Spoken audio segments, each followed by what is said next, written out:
Hi guys, welcome to Gamer Read, and I hope you guys doing well. So we have some interesting news coming, coming last night regarding Sesko. There's news about Isak, and there's also news about Ep-31 as well. Then there are some few small news here and there, but the main news at the moment is Isak and the Sesko ones. So let's look into it.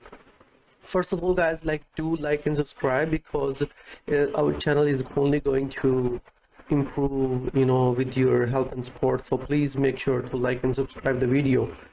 And so first of all, we got a news that Newcastle submitted a bid to Leipzig for Sesko. The bid was around 80 million euros with add-ons included.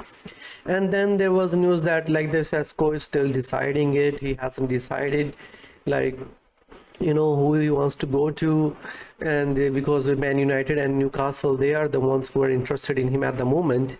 But then the news last night came that Newcastle bid for Sesko was rejected by Leipzig because they are asking for 75 million euro fixed fee plus add-ons plus sell-on too, and still Man United hasn't submitted any bid because they are waiting for Sesko's decision if he's interested in coming to United or not. So it's kind of weird for me. First of all, Sesko and his agent think he's some kind of Messi, Ronaldo, because the guy scored 13 goals in a season and they are acting like he's the next big thing.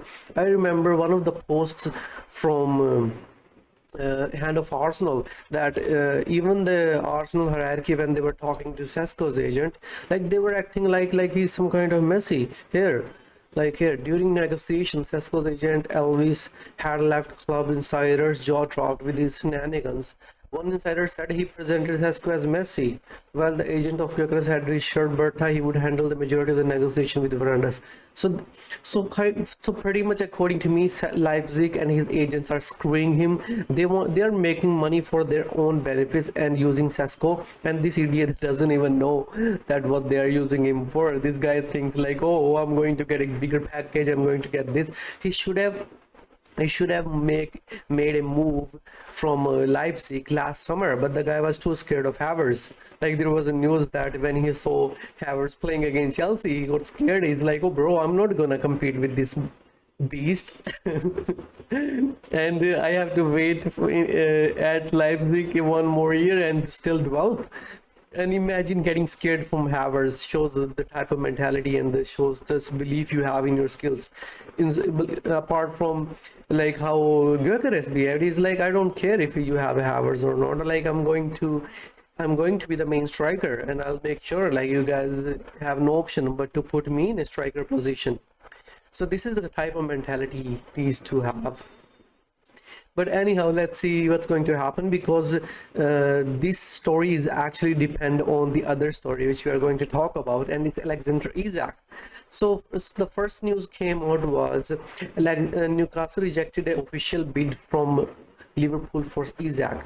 So the offer was around, some people are saying it was with add-ons. I think it was a straight offer for 110 million pounds, and but they rejected it, and they still want him to stay, but he's pushing for the move. Don't know why, but he still is.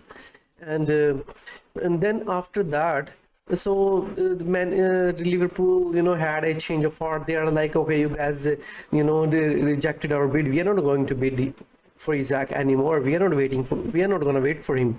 And then Alexander Isak, the news came out last night that he is coming to UK and will resume training with Newcastle. And so there's still talks going on. Liverpool still interested, but don't know if they will come for the bid or not. So it's kind of a mess situation. I remember Ben Jacobs talked about it. According to him,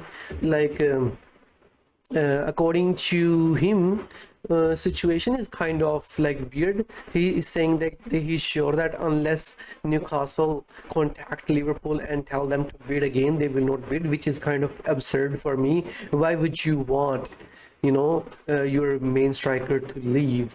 So for example, here is that Liverpool has no plans to bid immediately. So and not the same as walking away. Door still open. All depend on Newcastle. They will have to, contact. They will have to, contact Liverpool for another bid, and then he's saying like there are only two options: either he will stay or sign a new deal, or it's exit. Like there's no third option. According to me, if I'm Isak, I'll be like, you know what?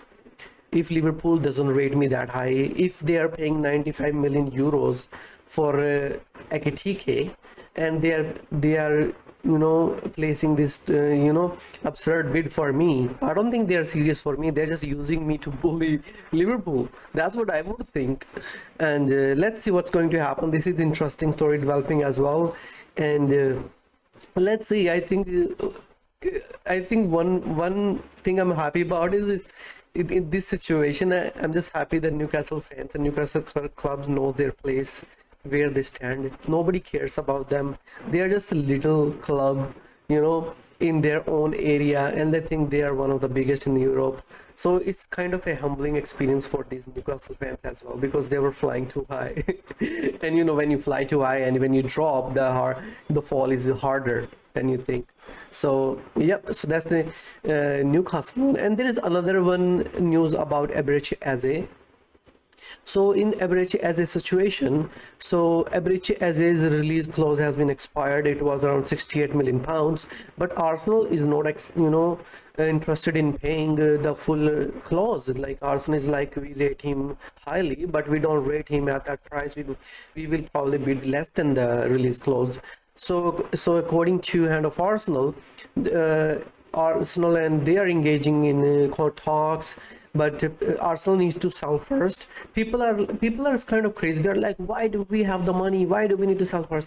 There is a thing called squad space. We already have 25 members. I think maybe more than 25 squad members, and you can register only 25. Then I don't want Arsenal to be in a situation like Chelsea, where we hoard players and then it ruins the squad harmony. And Arsenal is not one of those clubs who is going to bar players from entering the training ground or entering the dressing room. Arsenal is not like that, like Chelsea.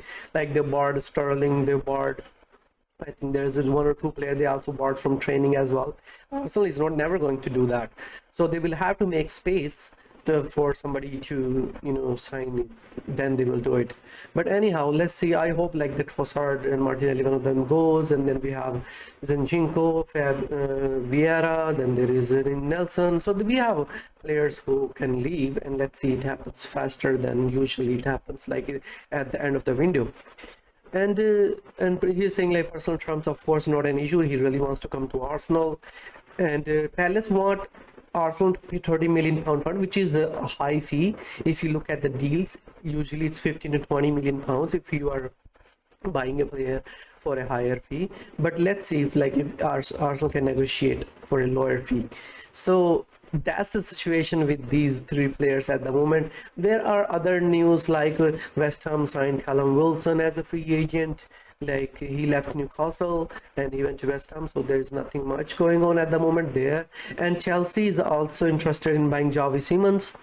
They are going to sign Javi Simons because nobody else is interested in him, and he wants to go there. And it's right, falls into the Chelsea policy. Like the player has a lower wage structure, so he will accept their wage structure as well. I think had already signed for Chelsea. So Chelsea are building a young team there, but a really good team. Let's see how they will perform.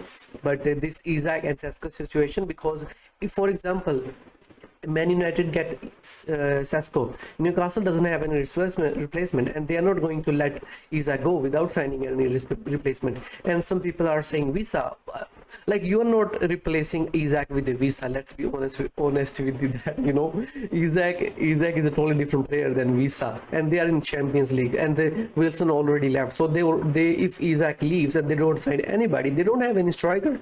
So the situation is going to, I think, stretch even more, but I'm happy that Arsenal solved their situation and we are not in this mess.